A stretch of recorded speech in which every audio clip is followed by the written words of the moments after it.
ba tey ci seen scandale du jour de ce 3 septembre 2024 fii ci VIP People dama bëgg ñu déglu ci vidéo bi ba tey ci mbirum li nga xamante ne moom mooy vote loi bi kii di Abdoulaye Wilane moom nee na du ko voté li tax du ko voté nag daal dinay joxe ay raison yi tax du ko voté ñu déglu ci ko ñëwaat. Depuis le 24 mars, le régime qui est à la tête de ce pays est un régime qui fait dans le tapalé, dans le tafanto et la ruse. J'aimerais pouvoir leur dire que la ruse, certes, amuse à un moment donné, mais la ruse, ça s'use et la ruse use.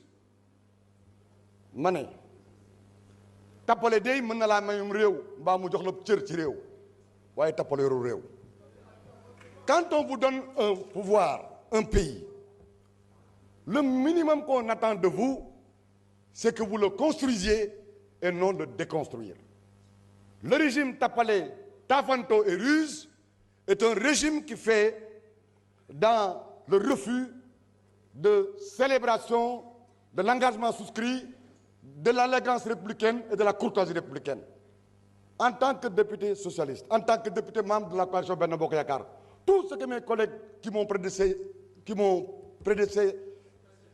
précédé à cette tribune ont dit, je l'assume. Mais je veux y ajouter une chose. Si vous étiez venu faire avec nous la DPG, suivi d'un débat d'orientation budgétaire, si vous étiez venu nous proposer une LFR, vous auriez pu montrer que vous êtes dans de bonnes dispositions. Et je vous dis qu'au-delà de ma personne, peut-être que tout Benno Bokk Yakaar adoptera la LFR, débattra loyalement avec vous de la DOP, écoutera et échangera dans le cadre de la DPG. Et même, nous adopterons votre budget. Nous l'avons prouvé avec Abdoulaye Wade en 2000. Vous nous demandez de vous autoriser à supprimer... Vous nous demandez de vous autoriser à supprimer, à dissoudre le HCCT et le Conseil constitutionnel environnemental. C'est de l'incohérence.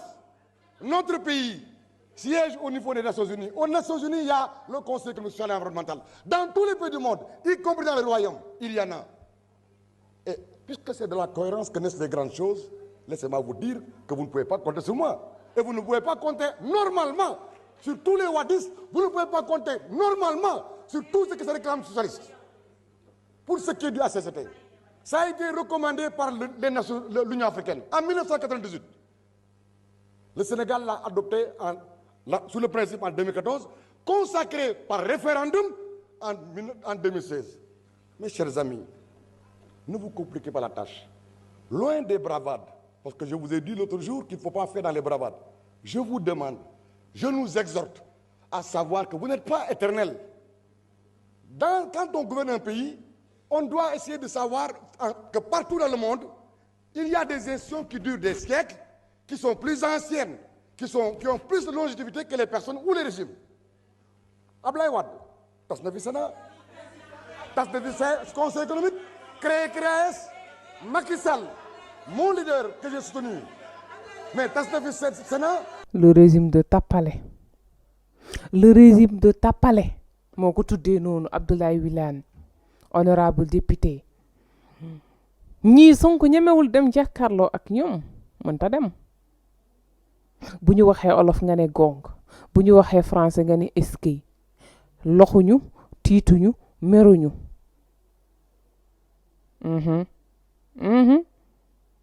te man nag wax dëgg fa yàlla démb laa gis ba tey manipulation mu ngi ci réew mi concernant parti bii. Tu vois des députés qui te disent que amuñu ay hôpitaux, amuñu ay école, amuñu ay tali yu baax, amuñu ndox bu baax, li ko waral du lenn lu dul xaalis bi ñuy yàq ci ñaari poste yi. Heureusement ba am benn député bu leen corriger muy Pape Djibril Fall. Il faut pas manipuler, il faut pas faire croire aux Sénégalais que ñaari poste yi ñoo tax amuñu ay hôtel, amuñu ay école, amuñu ay kër, xiif nañ ndax budget ñaari kër yi matul dara. Mais ci seen plénière li ñu gëmloo Sénégalais ni que moom mooy ko xaalis bi xaj na feneen, waaye nag ngal la xaalis bi nga xamante ne moom la ñuy jëndee seen oto yi ak seen carburant yi xaj na feneen. Ministre bu waree dem 6 ba 7 oto ba 8 oto topp ko ci suñu xaalis bu fekkee réduire président ñaata voyage la fi def Sonko waxi noppi kon nag nañ bàyyi caaxaan bi et Pape Djibril Fall il a été très courageux de souligner cela et de dire que dina voter lii mais nag ñii bàyyi di manipuler sénégalais gëmloo leen ni ko ñaari ñii liñ leen di fay muy Abdoulaye Daouda Diallo ak Aminata Mbengue li ñu occupé noonu xaalis bi fa nekk moo tax tey sénégalais yi amuñu lu ñu lekk amuñu lu ñu naan c'est une manipulation et heureusement Pape Djibril Fall souligné na ko te man loolu laa fa gis ku ñëw loolu lay plaigner waaw suñu gox amul lii amul lee 69 milliards 75 milliards yi c'est que ñii milliards da leen tiital ñii dañoo xiif dañoo rafle dañoo tiit fu ñu dégg poste bu am ay milliards rek pour ñoom ñoo ko yelloo est-ce que tey bu fekkoon seen ñooñ moo fa nekkoon dinañ ko wax man na je suis ni contre ni pour ñu supprimer ko ndax ñoom ñoo xam